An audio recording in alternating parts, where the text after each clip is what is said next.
Quadrat gets it done via decision. First win for Team England. Talk us through that fight. Congratulations, what a performance.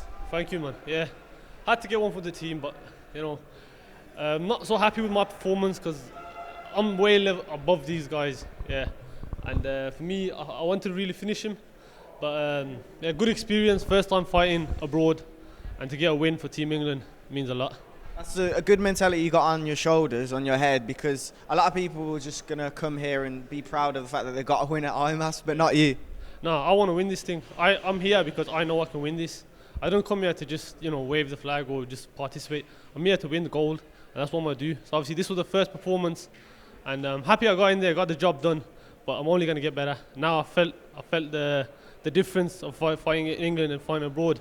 Now I know what to do. I know how to plan better and execute better. How do you refocus then? Because not long and you're fighting again? We do this every day. Don't need to refocus. We do this every day. We do it all day of the week. Yeah. Talk us through what it's like though, being out here, being able to perform for your country. It must be quite an exciting thing to do.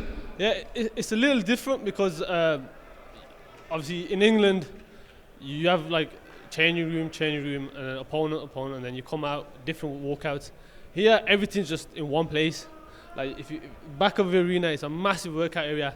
Everyone just watching everyone, and there's like no one, fucking no country speak English. Everyone just sharking each other. It's just mad, you get me? So there's that, and then obviously fighting abroad. First time for me, especially, the food's different, time's different, everything's just different, culture, everything. So just to just get this experience is sick. Two questions off the back of that. First one, obviously you're warming up and your opponent's like the other side of the room. Are you looking at him? Are you taking things from that? Yeah, I didn't even notice that until like halfway through. So me and Vaughan, we're just drilling stuff that we're gonna do in the fight. And I just look here, and he's just watching me in the corner like this. I was like, yo, Vaughan, the geezer right there. So we started playing games, we started doing like dumb shit, leg locks, just to play with his mind and that. Yeah. And then last of all, obviously, the fact that you don't get to study your opponents for a long time out here at the IMAFs. I know you were looking at some of your opponents' footage last night. Is it different? Do you feel like that can help you in the long run, not having a lot of time to prepare for who you're actually fighting against? Yeah, the competition's a lot different. Obviously, for a fight in England, amateur fight, you get a long camp, and then obviously you're only preparing for one guy. In tournament-based, it's a little different because we didn't know who we were fighting until like last night. So obviously, the game plan for that, it helps me a lot because I can switch up last minute. So especially in the pro game, for me to have so many different opponents, so many different experiences in this short amount of time, it'll just make me a lot better. And obviously with the experience and everything, I'm just ready to kill the pro game as well after this. Respect, brother. Sydney, congratulations. Second win for Team England of the day. First win for you at World Championships. How does that sound? It feels amazing, man. But as I said, it's a tournament, so this is only the first of many. We're going to refuel and we go again tomorrow. Talk us through the fight, the first round, a lot of stuff going on. It was a good fight in total, but talk us through the first. Probably the flying kick. So my coach, Arnis, he's always he makes us drill a crane in the morning, which is that flying teep, but we had a joke that I was going to do it. And then literally when I was upstairs warming up, I saw Bertie there and I was like, stay still. I done it once and I done it again. I was like, fuck it, I'm going to go. And when he was in the ring, I extended my hand for like a glove touch and he just walked past it. So I was like, cool, fuck this guy. So as the fight started, I was like, I'm going to go. I threw it, it skimmed his head, like it touched hair and then went through, and my foot went back. I think it even touched the fence, and then I fell, and I was like, fuck. I was like, I gotta get out straight away. And then from there was smooth sailings. Like the fight went to plan. I wasn't really planning on striking that much because I didn't want to expel that much energy. The plan was to just hold him on the fence and pin. I didn't even want the takedown necessary. I just wanted to hold him there, but I feel like he gave it to me at certain times, so I was like, be rude not to take it. Does that just show how much confidence you got though? First moment for you in this year's Worlds, although there was a tournament this year, but counted as last year anyway. For you to do that, does that just show how much you've come on leaps and bounds to have that sort of confidence in a World Championship? My confidence has grown so much as a fighter from competing this year in Serbia to now. I feel like in and out of the ring I've developed so much as a person, which has transferred into being an even better fighter. In my day-to-day life, I'm sure you can vouch for me, I'm always calm, I'm always relaxed, so I try to keep that energy when I go into the fight. People always like, you look so calm. But I'm like, it's nothing new. If you know me, like, in my day-to-day life, if you ever see me shout or anything, I'm always chill. So why is it when I go in the cage, I don't try and put on a facade or an ego. It's me. Like when I'm in there, I'm expressing who I am. And me as a person is, I'm not scared. I'm not timid or anything. It's just I have this quiet confidence, and it's like it's a fire that's always in me. I don't need to tell anyone that I can do this or I can do that. I'm gonna stand up and do what I need to do. You know.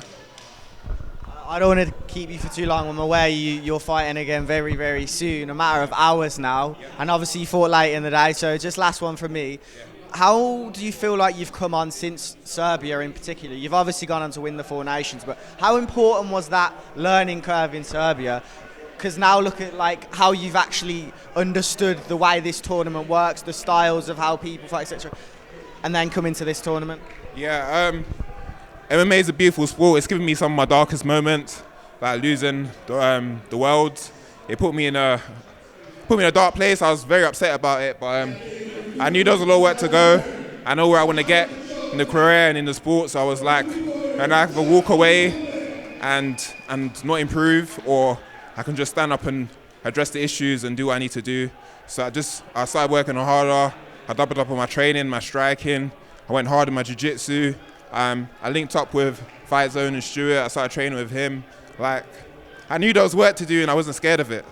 Like, I was chasing the work. You know what I mean? I'm not running from it. I'm not running from nothing. Okay, head coach Paul Kelly to cap off the day. Day one is done. Day one is finished. Still got a lot of the tournament to come. Sum us up for how it's been so far. Okay, great day today. Very early start. 3 cages in the arena, which means we've just finished our last fight at well past 7 p.m. So for the guys that were making weight this morning, we had a 5:30 a.m. start. So something for us to learn from that. That's a long day. These tournaments are live, so the cage times are moving dynamically. So as the coaching team, we'll go back and review that. Good level at this tournament. Perhaps not the major facility that we thought, but having said that, so far today, I believe most of the decisions have been justified. Most of the results, well, they should be across all of the championship. We're looking forward to tomorrow. We've got something like 8-10 fighters out tomorrow. I need to check that with the brackets, which means another busy day.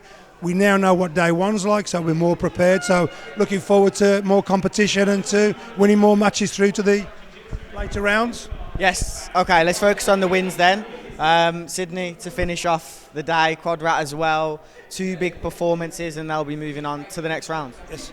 So yes, 2 wins from big. We call him Big Sid, and from Quadrat Safi. Both went to decision, but we know that's the style of fighting at Immaf.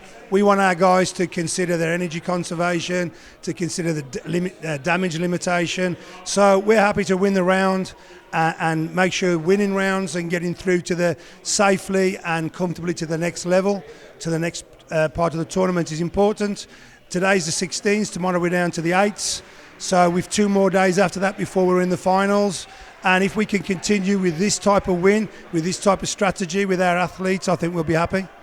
How do you get through it though, coach, as the head of all of this, having different fighters on, times moving, no sleep almost? It must be a lot to deal with, but we end up doing okay overall. How do you do this, Paul? This is my 4th IMAF championship now. I've got a great team of coaches underneath me, Vaughan Lee, Dan Castle, Kian. So we work as a team. We do use some support coaches, especially to support our athletes. But, we want to make sure that our team is supported by England coaches. We know the tournament is dynamic. The team itself, the squad, is generally well connected.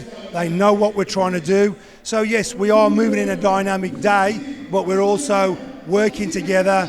I'm a great believer in team ethic, team ethos, because we know at the end of the day, the team's here to support the individual. When we get to the fight, then it's about us making that the best we can. We've seen today some of the issues we've got, no equipment, poor access to certain places.